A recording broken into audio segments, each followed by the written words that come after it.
if you've joined us, that's brilliant. If you want to, we've got a poll up for people to look at before we start, so we know who we're talking to, and yeah, have a think about Jenny's question that's on the screen. So I think I might just start with 3 minutes past 8. So welcome to anyone who's joined us. That's brilliant. We've put a poll on the screen just so we know who some of our audience are. So if you can see, that's great. And whilst you're looking at that, I'm just going to introduce each of us here on the panel. If you don't know me, I'm Fiona Lovatt. I'm a sheep vet. I live in northeast England, and I haven't decided what I was going to say about myself. I'll leave it at that. I'm a sheep vet, and it's really great to welcome you to this webinar. And I'm going to hand over straight away to Jenny, who this is Jenny's project, to tell us about WORMSS as a project. Jenny. Hi, I was a vet as well in practice once, and then I came to Glasgow in 2015 to start a PhD looking at sheepworm Telodosagia and how it's resistant to ivermectin. And then last year I did this small project with Fiona and Ros, looking at how Scottish sheep farmers were using moxidectin in their flocks.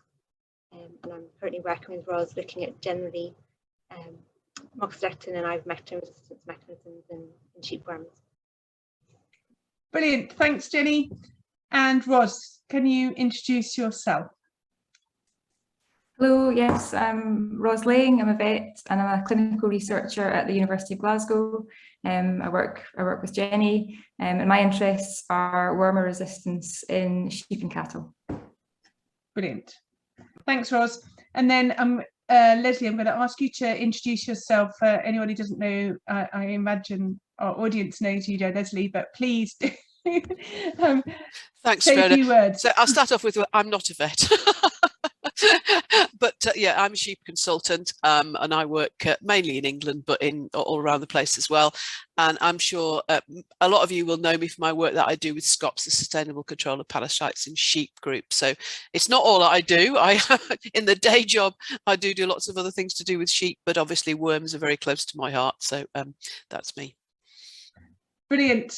Thank you very much, Lesley. Right, I'm just going to end this poll, and just to say we've got vets with us, we've got some farmers with us, and someone's an SQP, a Rama.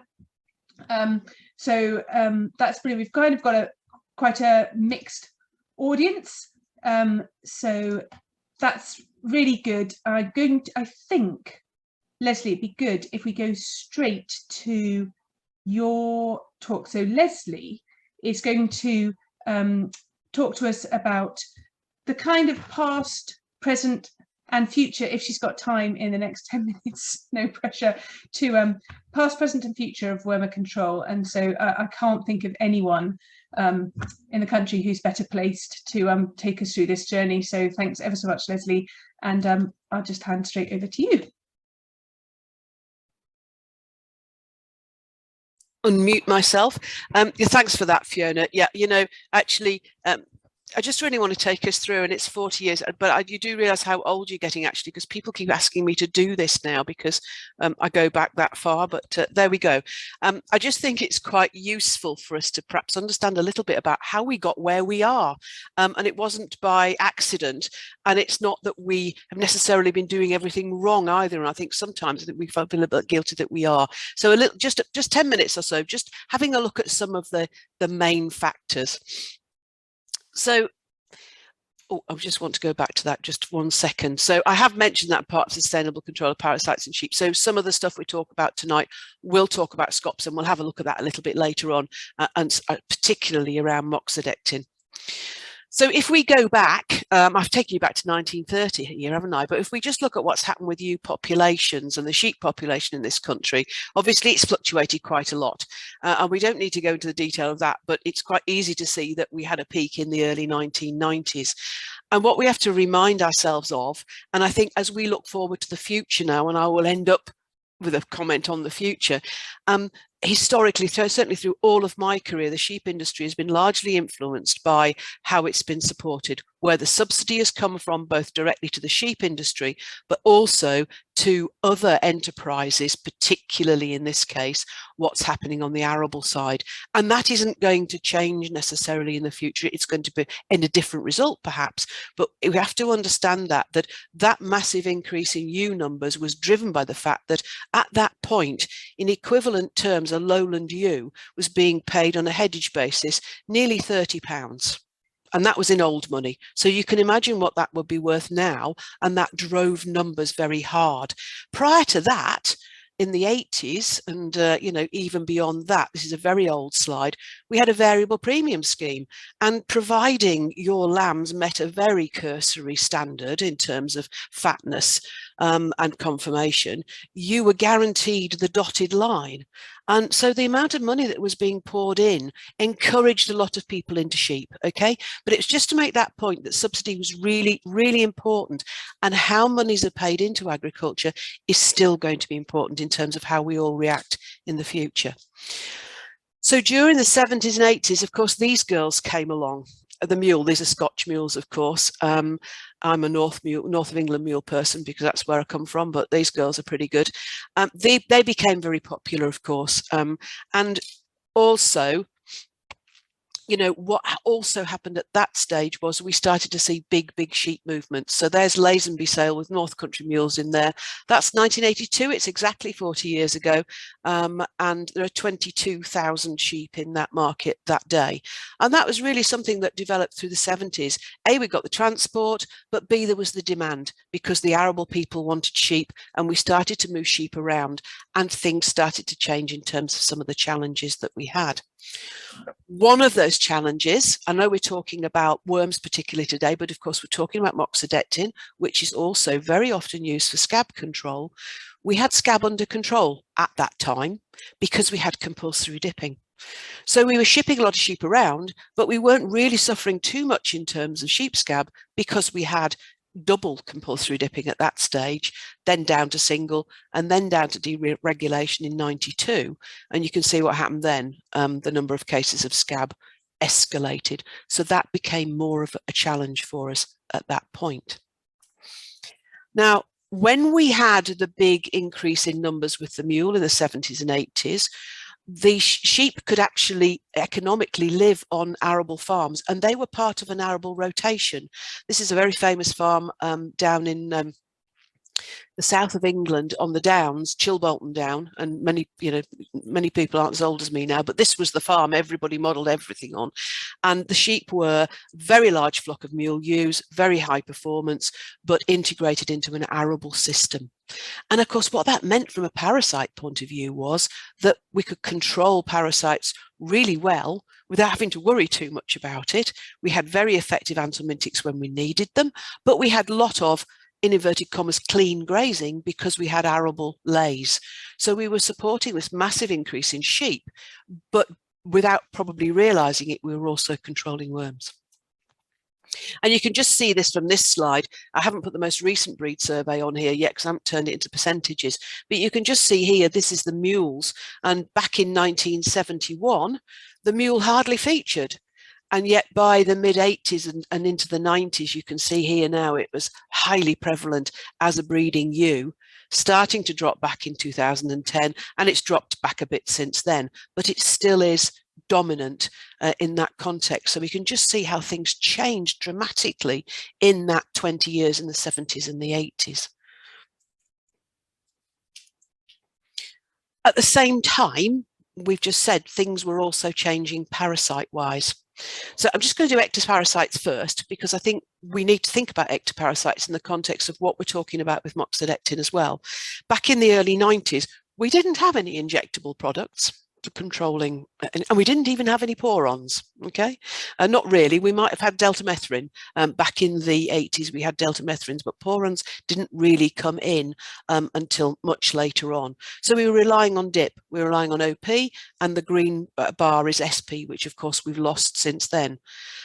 By 2017, you can see what had happened. The blue line, OP's way down there, and we're highly reliant then on, particularly, you can see that red line, the endecticides.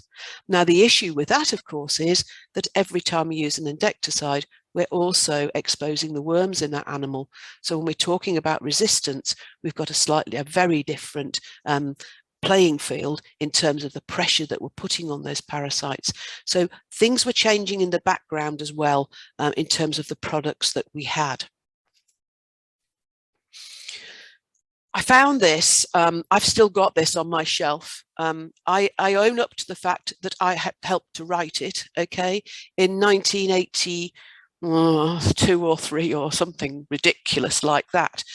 But you just get the gist of it. I've just quoted one little bit from it. If young grazing animals are to perform well, GINs, which are gastrointestinal nematodes, worms in other words, must be kept at a low level, and highly infective anthelmintics are available. So we built our ability to control worms, and everyone was being told, you must keep these worms down, you must have worms, you mustn't have a challenge. And we became very highly reliant on using these medicines on a regular basis. And, you know, hands up, the powers that be were pushing us in that direction. Because what we didn't understand at that time was that every time we used one of those products, we were selecting for resistance. Resistance wasn't mentioned in the 70s, 80s, even the 90s. Well, I suppose there was a few comments about it in the 90s, but really it wasn't until we got to the end of the 90s that we realized that this was a problem and that actually we were highly reliant on these products, and it was beginning to start to bite us where it hurts. And of course, one of the practices that accelerated that, it was the clean grazing, was the dose and move. And if you want to create resistance, then dose and move is absolutely the way to do it, because you take a group of sheep and you drench them, and then you take them from the dirty pasture on the left of the screen to the clean aftermath or very low challenge aftermath, and all you take with them are resistant worms. A perfect storm. And so that's why, you know, we had to start revisiting a lot of the things that we were saying to people. And also, these products were being marketed to us quite aggressively as being, you know, look at this, arm yourself, you know, against fluke and worms. And we were really being pushed towards our only line of defense being the drench gun. That was really where we were at that time. And you can see what happened. You know, if you look at the first recorded cases of anthelmintic resistance, then 1BZ, we knew in 1984 there were cases, but if you just look at that right-hand side, the speed with which we've developed resistance relative to when the product was actually launched has increased. So for moxidectin, it was launched in the 1990s. In fact, it was quite well into the 1990s. It was mid-1990s, I think, when it came in. And it didn't take us very long to get the first cases. The 4ADs took 8 years. We still only have less than 10 cases. But this is absolutely the reason why we don't want to not use them at all and rely on them, because if we do, all of these cases are cases where people have got triple resistance and they've just used 4AD sequentially time after time after time. But we can come back to that in discussion. So then what happened, and where we got into a real things really started to accelerate through the 90s, was that the subsidy changed. And in 1992, arable farmers were paid a lot of money on an arable area aid system. They were paid directly for arable crops. And almost overnight, sheep got booted off all of the lay ground because it went back to arable. And we ended up being shoved onto old permanent pasture. And we all know what sheep sick is. Sheep sick is it's been sheeped and sheeped and sheeped, and it's full of worms. And that's effectively what happened in the early 90s, and what accelerated the problem. We became more reliant on anthelmintics, but equally we had fewer methods whereby we could actually avoid a worm burden. So as the season builds up, you've all seen this before, I'm sure, you know, normally that horrible big surge of larvae on the pasture in starting around about now, June time through July, August, September, what we would try and do would be to move lambs away from it. Well, if all you've got is permanent pasture and very limited options, that can be quite difficult, and you end up using more and more anthelmintic. And a similar story with liver fluke as well. Obviously, we become more and more reliant. Liver fluke is a different, slightly different kettle of fish. So, you know, we might get into that in discussion. But equally, now we're starting to see a change in grazing systems, and we're seeing, you know, environmental schemes encouraging snail habitat. And we have to embrace that, because that's how it is. And we have to learn to embrace that and to deal with it. So in the early 2000s, the industry decided that we had to do something about it, basically, because we were starting to lose these very important medicines that we had, the anthelmintics. So the industry basically got together, and SCOPS is a pan-industry group, as you can see there. We came up with recommendations which are designed to reduce our reliance on anthelmintics and improve the responsible way that we use them. So when we do use them, we use them effectively, we choose the right product for the right reason at the right time, but we also aim, and it's similar with all the work Fiona's done with antimicrobials as well, similar ethos. We use them when we need them, we don't use them when we don't need them, and we use them in the animals that need it, not those animals that don't. And those are really the basic premises of where we're trying to go.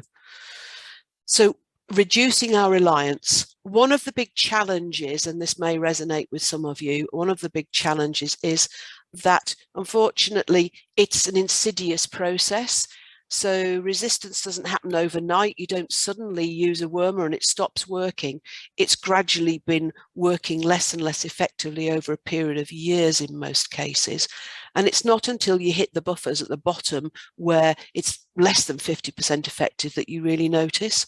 What we really need is for people to act at a much earlier stage. And that's the real challenge, is getting people to recognise that it's everybody's issue, not just when you find your wormers aren't working as they should do. So just quickly then, where are we now and where are we going? And I think we have a lot of new tools and a lot of new thinking that are going to help us in the next few years. So let's go back to sheep scab, for example. And yes, that is Fiona taking a perfect blood sample. You know, we have new tools with sheep scab, which we're using in projects now and are proving to be extremely useful. The blood test, the ELISA test developed by the Mordun, we can tell whether a sheep has been infested with sheep scab as early as 2 weeks after infestation. If you wait for clinical signs, that can take months, in which case 50% or more of the flock are actually clinically affected. So we've got some really good means whereby we can get ahead of something like sheep scab.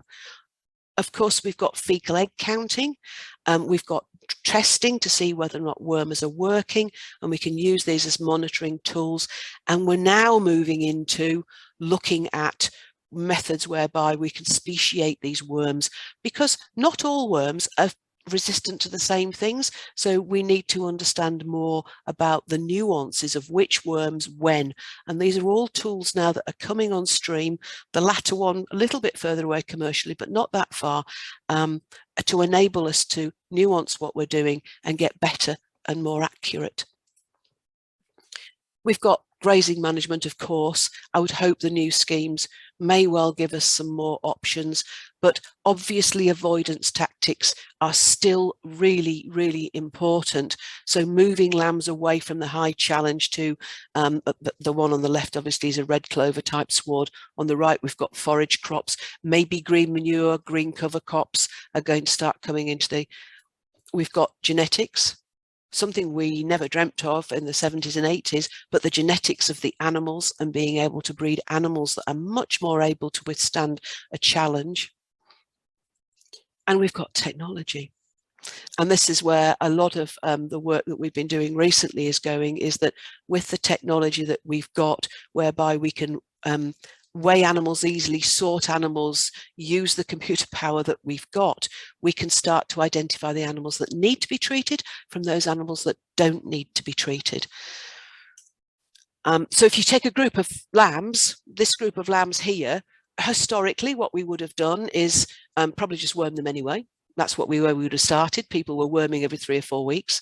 Then we've moved on to using fecal egg counting and looking at a mob count and saying, well, as a mob, as a group, do they need to be treated? Now we're moving on to, well, hang on a minute, within that mob, some need treating and some don't. Because if you were to fecal egg count that whole mob, and this is for 200 animals, what you find is you get a vast difference between those with very high counts and those with very low counts. The average in this group is 200 and something, but the reality is there's a big variation. And if you actually add and then start looking at, well, how's that affecting growth rate? And you start using the technology we have to look at growth rates, we can actually use that to determine those animals that need to be treated. So those animals that are growing really well, we don't need to treat. And those animals that aren't are the ones that we treat. So we're beginning to target which ones, not just treating as a blanket, even based on a fecal egg count. And I can come back to this. But what this is saying, we've been doing a project recently, is that if you look at that graph at the top end, those animals all at the top end, if they were to be treated because they're doing so well, we wouldn't see any increase in performance. It's these guys at the bottom who aren't performing so well that we can show that if they're treated, they are the ones that will give us the response to the treatment. And that's where we're taking the technology now, based on what we expect their performance to be. So really, really starting to hone things down. And the same principle applies to use around lambing. I'm not going to say too much about that, but obviously we are trying not to treat every ewe around lambing. I think most people are aware of that, but we're trying to minimize it and the factors around that. So it's a question of which ones do we treat and which ones do we not? And we can perhaps come back to that. So just to finish off then, just to tee it up, because somebody will say so, yes, there are environmental things to consider as well. But as we go along this route, you know, we do know that a lot of products will have some effect on flora and fauna.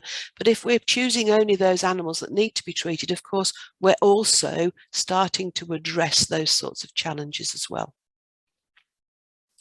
And I'll leave you with this thought, because we've got to look to the future, haven't we? And I love Charles Darwin. He never bores me. But it's a challenge, really. So he says it's not the strongest of the species that survives, nor the most intelligent. It's the one that's the most adaptable to change. And I think in that very, very rapid run through, when I look back over that 40 years, we've adapted to a lot of change. A lot of it has been forced on us, but we've got round it and we can do it again. It's just that we have to do it now by using the technology and the tools that are available to us. So I will stop there. That was a very quick gallop, but I hope it's maybe made you think a little bit about where we've got, how we've got to where we've got to. Oh, Lesley, that was really brilliant and really interesting as well. Great to see some of those photos as well. Excellent. Thank you so much. Now, I've already messed up with this because I was meant to have issued this poll before Lesley spoke. So I do apologise. It might now change how people answer. So just don't rely on me for technology. But anyway, I think it's still worth us doing, even though this was meant to be the warming up the audience before Lesley spoke.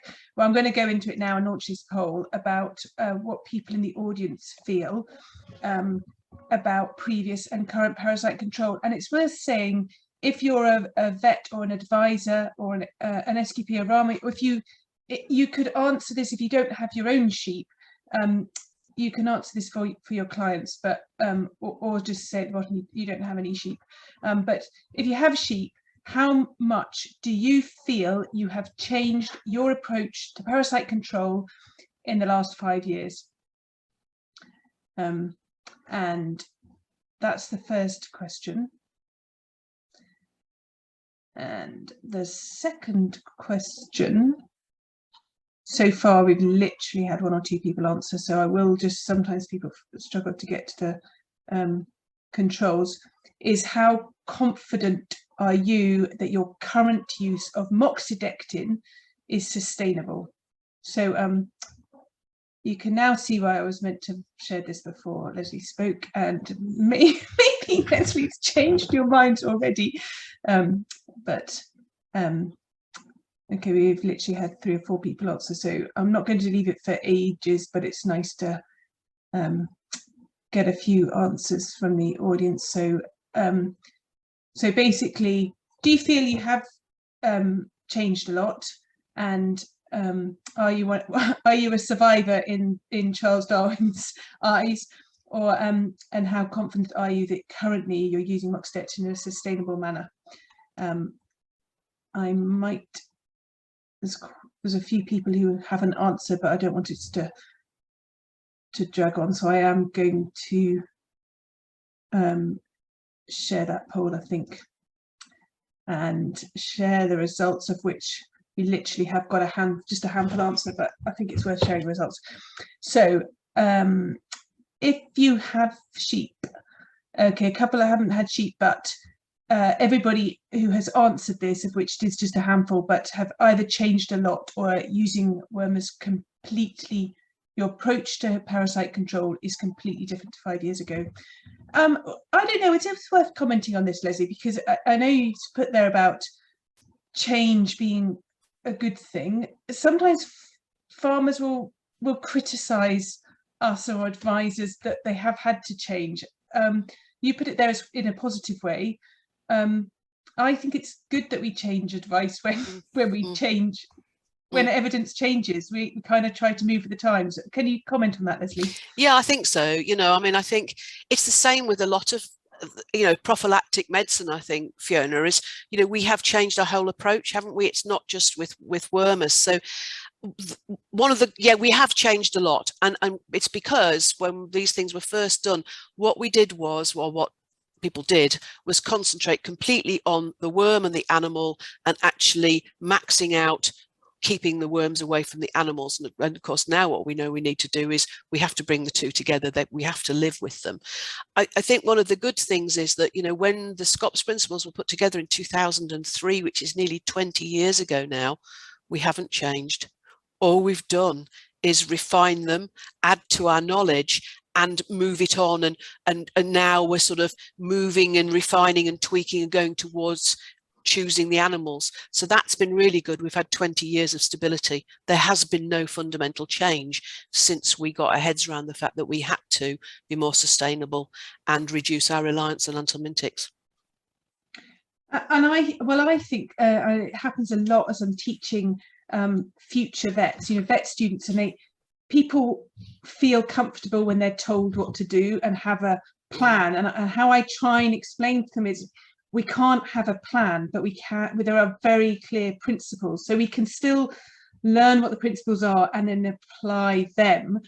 But the plan is where it doesn't work. It falls down. And for so long we had very rigid plans, and that was easy, wasn't it? And I accept absolutely 100% that what we have to do now is not as easy. It requires more thought, it requires more planning, it requires more monitoring, but we have got the tools to do it. And if we're starting to use some of the indicators, animal indicators, then it becomes more easy again, because what it means is that if you're using growth rate for your lambs, you perhaps don't need to do hundreds of fecal egg counts. You do some to support your decisions, but you're letting the things that you can measure drive what you do. So I'd like to think we're going to make it more manageable for a lot more people. Yeah, and yes, exactly. So if you are looking at your growth rates or something, and you get an answer there, don't you, with do I worm or don't I? So you can use that evidence, and you can use your principles. So yeah, I have to say I had noticed that we've got Nick Cotter in the audience who was at the Sheep Vets Society just a week or two back, demonstrating his kit where they're using the crate to actually look at growth rate and know when to treat or not to treat. And yeah, really impressed quite a few vets, thinking, oh, actually, yes, having it at farm level and making it. So I think there's a combination there, isn't there? Working with your vet or advisor, knowing you've got that support, and SCOPS is just a brilliant support, isn't it? It's just, you can go to the website, look up what you need, and I know vets, advisors, farmers, yeah, like need to have that there. So brilliant. In terms of, I skipped over the last question because everyone in our audience thinks they had a good idea of how to use moxidectin sustainably, which is great. So it's good to be so that's a good thing. We'll test that theory in a minute. We'll test it out, but also we know that we're recording this, and I'm quite sure there will be people who are watching the recording who don't necessarily who yeah, let's see what we can learn from this. And I think I would just quickly, now this poll has a lot of questions, but they are very quick to answer ones, so you can literally rattle through them. There are 10 questions, but they are all yes, no, or not sure answers, so just keep your wits about you and flick through them quite quickly, and I'll read them out for the benefit of people watching the recording. So question number 1, and each question is on the same pattern, so you'll get an idea. But question number 1, does Dectamax contain moxidectin? And the answer is yes, no, or I'm not sure. And quickly following on from that question is, have you used Dectamax in the last year in your sheep? And the answer is again, yes, no, not sure, or I don't have sheep. The first question is about Dectamax, and all the questions are the same. Does it contain moxidectin, and have you used it in the past year? Yes, no, or not sure.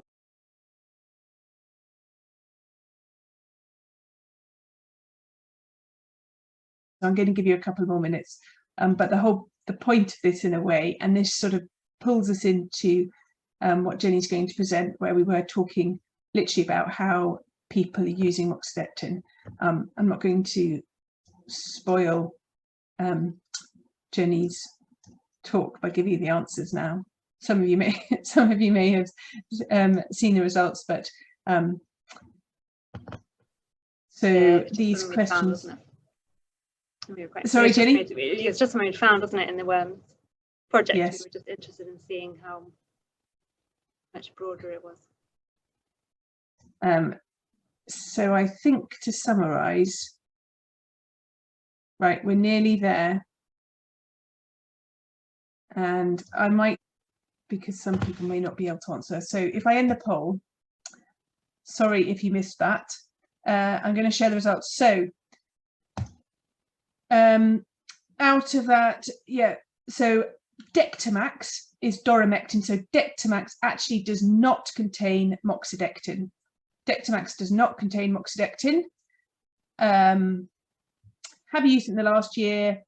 Out of our audience, either hadn't used it in the last year or they don't have sheep. So out of Cydectin 0.1%, everyone knows Cydectin contains moxidectin. That is correct, but nobody in the audience had used that in the last year or don't have sheep. When I say nobody, out of the people who actually managed to get the poll answered, which is literally a handful, so apologies there. WORMSS 2% LA does contain moxidectin. That's correct. Not everyone was sure about that. It does. It's WORMSS 2% is a moxidectin product. Nobody had used that in the past year. Oromec drench. So Oromec is an ivermectin. It's not moxidectin. It's really interesting, this. So somebody's used that in the last year. And then Cydectin triclomox has Cydectin and does use it does contain moxidectin. And somebody did use it, somebody didn't use it. Other people don't have sheep. So that was like a very, very small poll. Apologies if you couldn't actually answer the poll.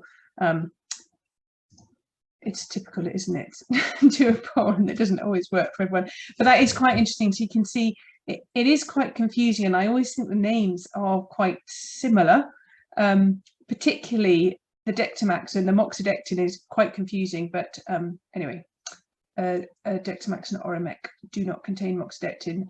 Cydectin, WORMSS, triclomox do all contain moxidectin. Right.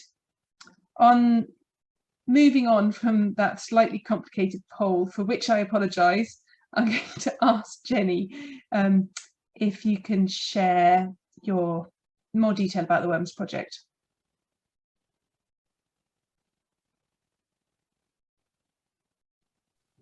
Yeah, definitely. So thanks very much for that first talk, Lesley. It was so interesting.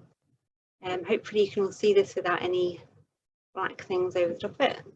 And I'm basically going to be talking about this small project really that we did last year, looking at how Scottish sheep farmers were using moxidectin and whether or not they had any resistance to it, or whether they felt they had resistance to anything else. So first off, I really need to thank lots of people. So the sponsors were BSAS and KTN, and without them, the project just wouldn't have gone ahead. The Bug Consortium also assisted with funds as well. And it wasn't just me, it was Ros and Fiona working on this project alongside of me. And we also had Laura Miskell, who is just finishing off her PhD at the minute with Eric Morgan over in Belfast. And they also collaborated with us.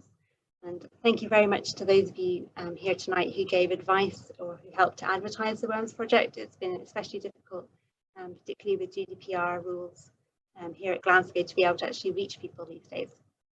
But we had a great number of farmers that took part, and thank you ever so much. I think we've got some of you here tonight, but it wouldn't have happened without yourselves.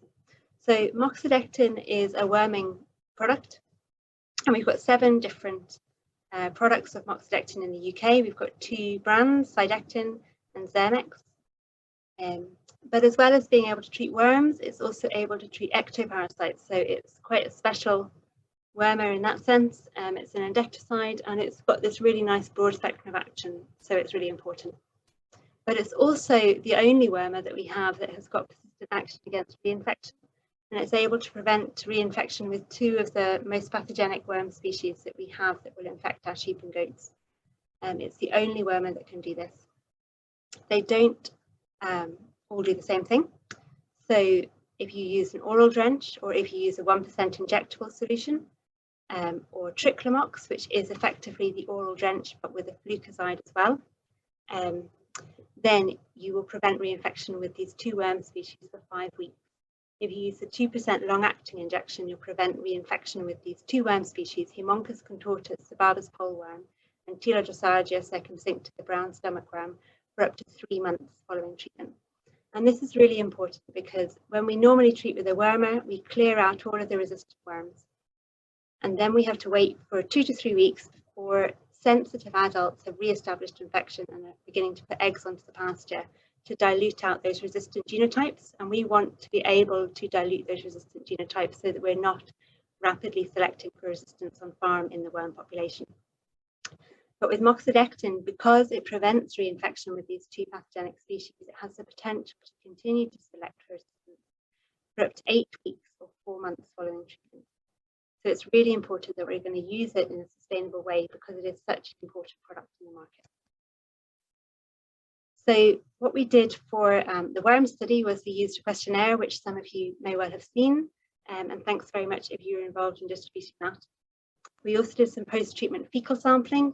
Farmers that use moxidectin sent in post-treatment samples either 2 to 3 weeks following treatment to assess for adults that had survived treatment and were resistant, or towards the end of the persistency period to identify new larvae that were able to establish infection from those 2 pathogenic species, Haemonchus and Telodrosargia. We had 76 farmers that responded in total and 6 that sent in post-treatment samples. And of these, 70% treated with moxidectin in 2020. So 30% didn't use it, 70% did. So now we're just going to go through the 4 main findings from the project. The first was that moxidectin knowledge varied a lot. We had some farmers that knew exactly what products contain moxidectin and exactly how to use them. But we found that 1 in 4 farmers wrote down non-moxidectin products. So like we've just done with that poll, we asked them, when did you use moxidectin in 2020? Can you write it down? And 1 in 4 of them wrote down wormers that didn't contain moxidectin. Some of them misunderstood the product use, so which products would treat scab, for example, and some misunderstood the parasite epidemiology, so when to treat.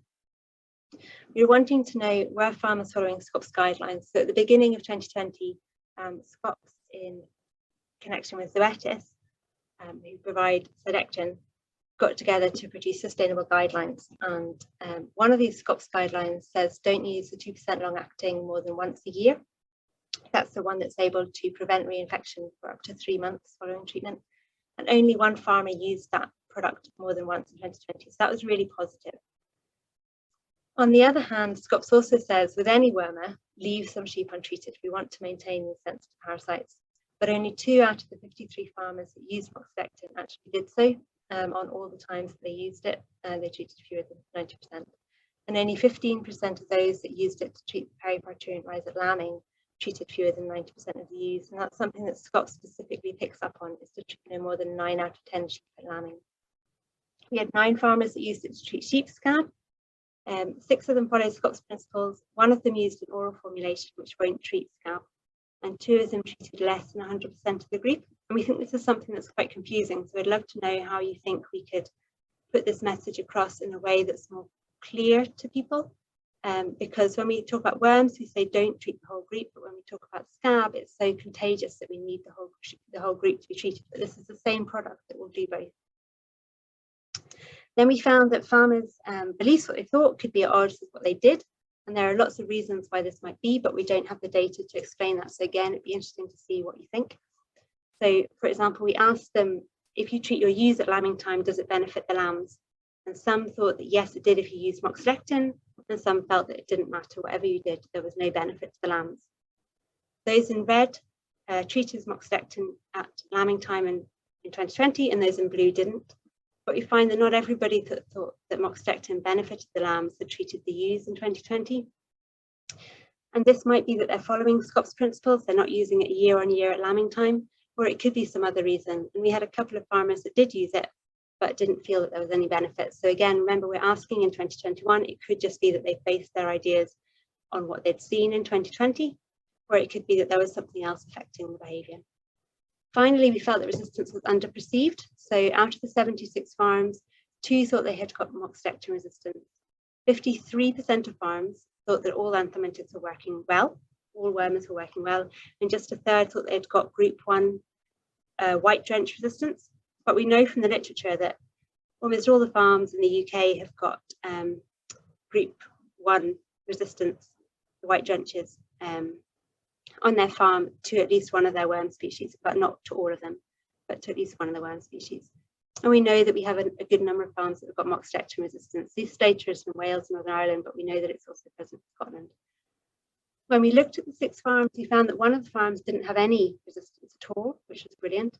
The other 5 had got potentially resistant parasites, either that had survived the initial treatment or that had been reinfecting sheep during that persistency period, thinking just about those 2 worms, Haemonchus and Telodosargia. So to conclude, we found that farmers appeared to be confused over which products contain moxidectin, but not all farmers were. Some knew exactly what they were treating with. We found that almost all of the farmers were treating all of their sheep in a group whenever they use moxidectin, which is not what we wanted. We want to maintain a sensitive parasite population on farm. And we think that resistance is probably more prevalent than it's perceived to be. So we're now going to open the floor for discussion that Fiona and Lesley will lead. So do put questions and comments into the Q&A. We want to sort of know, how can we better communicate parasite control, and like how can we employ these SCOPS principles better on farms and stuff in the UK or elsewhere. I know some of the people here are not in the UK at all, and it's great to see.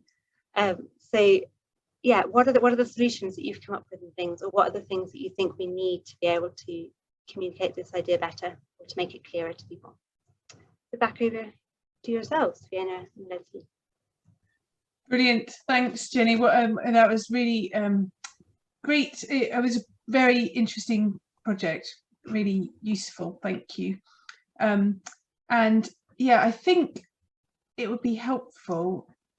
I'm actually just Lesley, I don't know if you want to share your screen with the SCOPS principles on there, and we can sort of discuss it, and whether if people want to either answer some of those questions that Jenny's posed, or put your thoughts or opinions, then please do it in the Q&A. Actually, I've got chat and Q&A open, but it'd be easiest if you sent them in on the Q&A. We can then track them more easily. And meanwhile, Lesley and I are just going to use this opportunity to go through the SCOPS principles. And for this, Lesley, just to confirm, you've literally just gone to the SCOPS website, haven't you? I have. This is on the SCOPS website. So this is the summary, and also next to it there's a PDF, the full report of the whole meeting for those who want to dig more into the science with references, etc. But this was a summary. So this came out of the fact that obviously there was concern, and as Jenny has quite rightly identified, and got some that was really good, Jenny, some really good information there to support the fact that we were right to be concerned, that, you know, this goes back to the autumn of 2019, there you are. And so we got together with Zoetis because we were concerned we were going to lose moxidectin because the cases of resistance were increasing quite rapidly. And it was a question of finding the ground, because obviously, as Jenny rightly says, it's the only persistent product that we have. And with that comes some advantages, but with that comes some extra responsibilities in terms of how we actually use it. So this is just the 5 points we boiled it down to, you know, and it's really tempting to say, well, we'll just treat our ewes every year, and quite a lot of farmers were doing that. So my first challenge to people is, let's remember what it is we're trying to do when we're treating ewes around lambing time. And in the vast majority of cases, we are not doing it for the benefit of the ewe. The whole idea of doing it is to, in theory, reduce the contamination that the ewe puts onto the pasture that the lambs will pick up later on. It's actually very rare that we're doing it for the benefit of the ewe. The ewe herself, if she's fit and healthy, absolutely copes with her worm burden, and she doesn't need a worm treatment. So I think that's the first thing to say. So the first one is year-on-year use is not recommended because it's putting a huge selection pressure on there. So that was the first thing. And simply rotating with other wormer groups and seasons, not enough. And we agreed on that one. And then we agreed that, as Jenny quite rightly said, some must be left untreated if they are treated around the time of lambing. And there it is at least 1 in 10 ewes to be left untreated, on the basis that if we choose the biggest, fittest, healthiest ewes, they're not going to contribute much to contamination anyway. And actually, I'm doing some more work now on the periparturient rise of the group in Wales. And I was on farm this afternoon with the discussion group. That farm has gone from doing 100% of ewes that they did 30% this year. And we've got quite a lot now that are doing less, because we're using particularly body condition, and in particular those who are losing body condition as the indicator of those that are likely to be under pressure and therefore chucking a lot of eggs out. So I think it's really important we understand what it is we're trying to do. The third one there is, don't use it in a flock more than once in any 1 year, which means if you use it for scab, don't use it for treating worms, or vice versa. And it certainly shouldn't be used. And this is Zoetis themselves, the manufacturer, saying if you use it for the spring rise, then you must not use it as a scab treatment in the same year. You must use an OP plunge dip as the alternative. And obviously the usual, check the dose rate and administration method, etc., to make sure when you do use it, you get the maximum bang for your bucks, basically, and you get the best result possible. So it's very sort of sensible stuff. But this idea that we don't treat all our ewes, it's getting, I think, people to understand why it is we're treating ewes in the first place, and that your ewes aren't suddenly going to turn their toes up because they're carrying worms. Now, if you've got a flock with Haemonchus, and the vets in the audience will realise that that's a slightly different kettle of fish, but you certainly wouldn't be using moxidectin in a flock with haemonchosis as a routine anyway at lambing. That's a different thing. That's a different discussion. Yeah. So hopefully that sort of, but it is, it's understanding why we're doing it in the first place. And many of my flocks now, we hardly treat anything. It might just be 5 or 10%. That's all. And what's interesting, I think, there used to be a big thing about leave the singles and treat twins and triplets, and with this business of, well, if the singles are in a separate place, that doesn't make any sense at all. And I think it's a bit more nuanced than that, isn't it? We've certainly taken taken colostrum samples from I think actually there were some single ewes who are quite protein deprived in late pregnancy, and I wonder if actually they can be under stress even though they're only carrying a single lamb, can't they? I think so, and I mean a lot of single bearing ewes are ewes that were in poor condition anyway. You know, so they're not always the biggest, fittest ewes. So and certainly a really well-fed triplets. I mean, I've got flocks where we've monitored fecal egg counts in really well-fed triplet ewes, particularly where they're on a good quality TMR. No periparturient rise. No, because they've got decent protein, they're looked after well, and they haven't lost condition themselves. Yes, it's more, I don't like to say it's more complicated, but it's not. It's really hard to just say black and white, isn't it? It's this is right and this is wrong. You've got to be a bit more measured about it. I think so. I think what we're seeing now is, having been looking at periparturient rise in these flocks now for 3 years, that the flocks are very different. And actually, when you look at, so they're different in terms of when the periparturient rise occurs, if it occurs, how big it is, and how long it lasts. And when you then overlay the systems, I think in your own flock, you need to stand back and say, well, when am I used under the highest pressure? So if they're under highest pressure pre-lambing, you'll see a periparturient rise now. But in one of these flocks, they don't get under pressure until the twin bearing ewes have got lambs of 4 to 6 weeks of age at foot. Then we see the periparturient rise, and it's understanding your own system as well. Yes, and certainly if those single ewes who haven't been fed well and then they're turned out with twins, then actually for them 3 weeks in is really, they're under a lot of pressure, aren't they? Potentially. If they've had lambs fostered on. Sorry, Fiona, we've got a related question to that just come into the chat. So do you think it's more important to feed after lambing than before? More important. No, well, no. I mean, I don't know. That's an interesting question. I mean, they're both equally important. So the important thing, I think, for me, the overriding thing these days in sheep production is body condition. So if you are keeping body condition of ewes within the acceptable range, and that means not massive changes, then, you know, feeding pre-lambing is important. So you don't want them losing huge amounts of condition then. And certainly post-lambing, equally, they will pull on their reserves a little bit, but you don't want them losing. So I think the question might be related to protein supplies. And again, there was a lot of work done on protein, and people got very excited about the fact that you fed lots and lots of protein, you wouldn't see a PPRI. The reality of that is that if the ewes are in good condition and you feed them what they need protein wise, it's a bit like when a pint pot's full, it's full. Putting 2 pints in it isn't going to get you any further. But if the ewes are under severe pressure and they're energy deficient, then and in poor condition, then you may see a benefit from stepping up the protein a little bit, but only if you haven't got it right in the first place.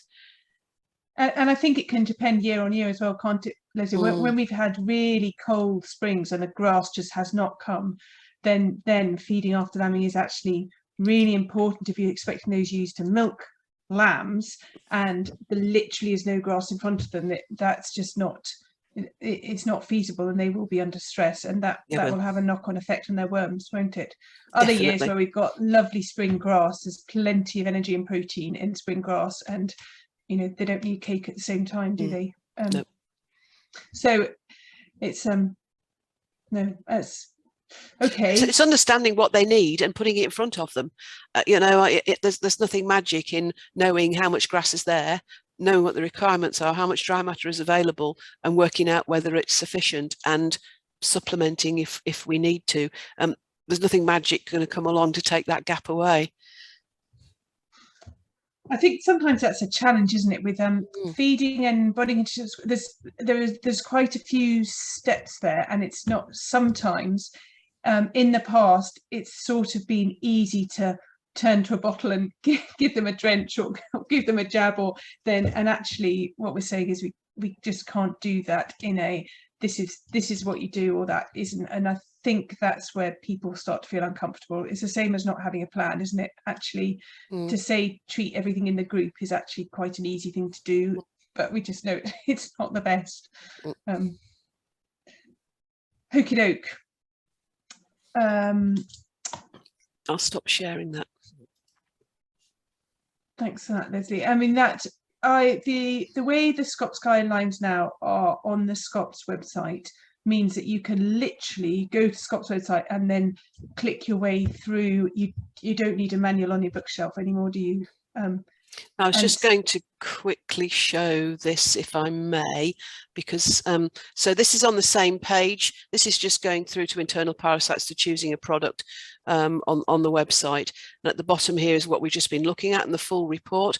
But up in the right hand side here is the leaflet that, you know, what we need in order for people to know what they're using. So I've just updated this for 2022, and that has got every single product on the market, what's in it, what group it's in, withdrawal periods and everything. So, you know, to try and help with this, because it is confusing. The names are confusing, but all the names are there and the actives and everything else. So, you know, you can just go and download that, and we try to keep it as up to date as we possibly can. And actually, with the groups, it is a simple. If your brain likes things to be organised, with anthelmintics, at least they can easily be organised into those 5 groups. Which yeah, I mean that I can remember the arguments about getting the clear labelling years ago, and we just take that for granted with WORMSS now, don't we? Which we don't have with other medicines, and it's a shame, because it's very, very useful to have a simple system when the names are often unpronounceable.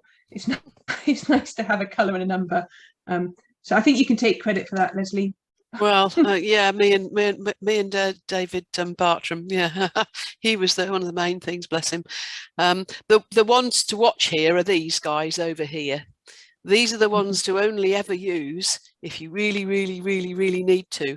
And I know that people are tempted to use them very often. And the reason why people are tempted to use them is here, because quite often these combinations have a shorter withdrawal period than some of the ones that are. So if we just look here, so let's take clozapine here. Now that's 28 days with withdrawal period. If you look at clozantil on its own, it's 42 days. And the reason for that is that this one here will have had its approval more recently and will have a more recently updated dossier to go with it. But I mean, particularly those of you vets and advisors and so on, you've really got to watch this one, because that will drive that decision. And of course, these guys, the chances that you ever really need to give moxidectin and